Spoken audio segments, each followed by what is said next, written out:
The Bandit is a card often forgot about in modern day merge tactics, where the new season is dominated by troops such as the Dark Goblin, P.E.K.K.A, Valkyrie, and others with similar team traits. It's hard to remember just exactly how dangerous and controversial this card was. Being hailed as one of the most broken cards by the community through its first season, it is now almost completely unused, going from having a 35.5% usage rate in season 1, making it the 6th most popular card at the time amongst top players, to dropping 27.4% in usage in just a month and a half, which is the highest drop-off rate of any other card through the season 2 update, which places her firmly as the least used card in the game right now, with an abysmal 8.28% usage amongst top meta teams. According to mergetacticsbuild.com, the card with the lowest usage rate through season 1 was the Prince, and he still had a usage rate of 13%, which surprises me because that card was ass. Now, I will say there were less cards in season 1, but this really just illustrates how far the Bandit had fallen. And to really understand her insane domination and plummeting downfall, we have to go back to launch. The Bandit, of course, was one of the first cards released with merge tactics on launch day, and pretty quickly people began to sort out which troops and links were the best ones to go for throughout games. And it became obvious the Bandit was a pivotal card to get no matter the situation. But when you look at the stats, it may not scream that at a glance. I mean, for a 4 elixir card, the second highest you could spend in the mode, it had less health than a 2 elixir barbarian and did less damage per second than almost half the entire roster at the time. And this was a card meant to be an aggressor. But though her stats herself seem weak, her major advantage was her special ability. At the time, only certain 4 elixir cards had some kind of ability outside of their normal melee or long range attacks that would reveal themselves the longer they were in the game, or depending on how many hits they got off on an enemy troop. For example, the Royal Ghost would turn invisible for a short time after 3 hits and then cool down until the process could be repeated again. The Bandit, on the other hand, had the ability to stun troops after a certain amount of hits and cycle through again, which was very powerful.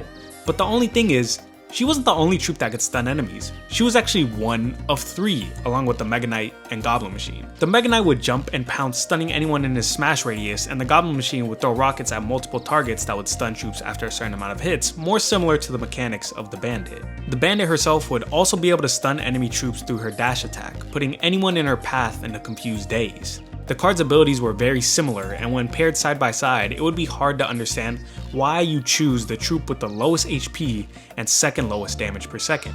Well, it was actually due to her dash bonus damage, as it would increase 80% at a 3-star, making her damage per second even higher than the Mega Knights and only slightly below the Goblin Machines.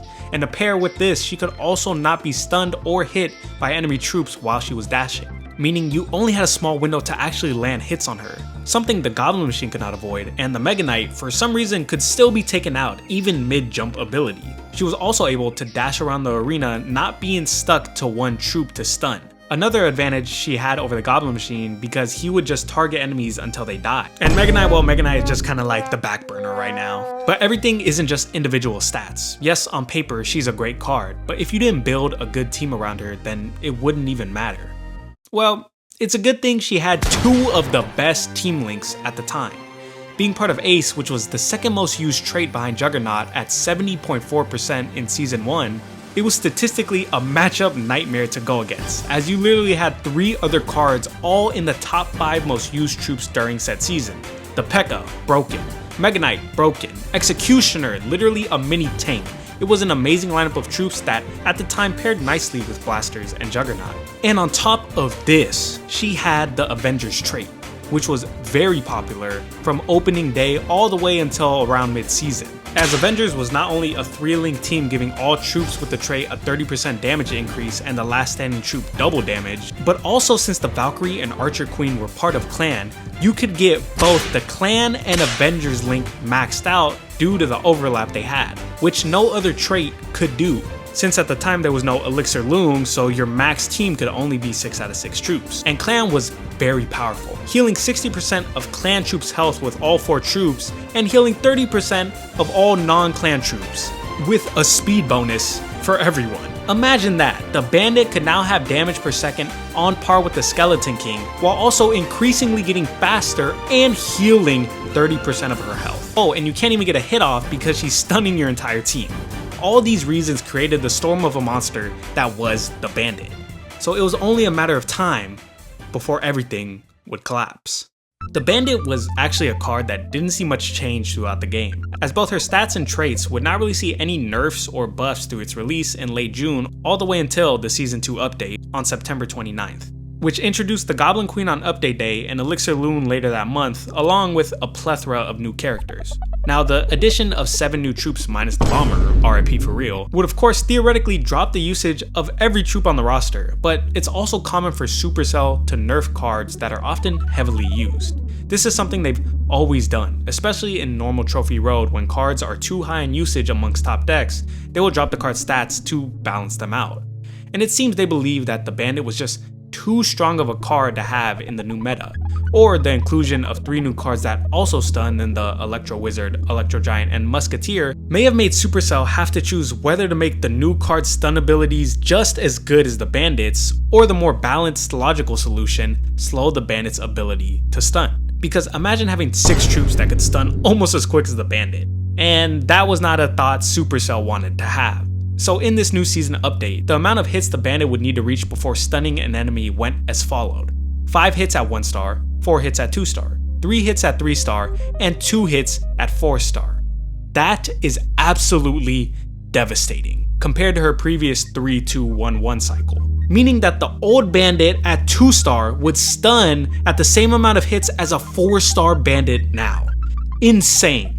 And I believe this was purposely done to kill off the Bandit, especially because the Goblin Machine's required hits before shooting rockets stayed unchanged, still being 3-2-1-1 even after the Season 2 update. On top of this, they had also removed the Bandit from her patented Avengers link, removing the Valkyrie as well, but effectively ending the Bandit's reign of terror on the game, moving her instead to Assassin, where you'd think she would thrive, but she would sadly be passed up by the Golden Knight, who got a huge buff from the previous season.